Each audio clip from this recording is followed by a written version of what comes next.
This circuit is a smart fan speed control based on a room temperature.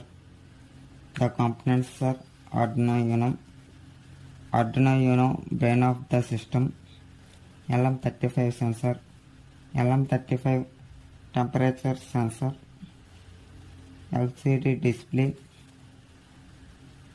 display on the temperature readings, and fan speed, and DC fan. DC fan is temperature speed based on the fan speed controller.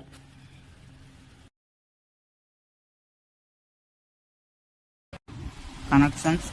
Arduino Uno is control of the all functions in LM35. LM35 is middle pin of to connect to the Arduino Uno A0, and DC fan is connect to the Arduino Uno 9th pin.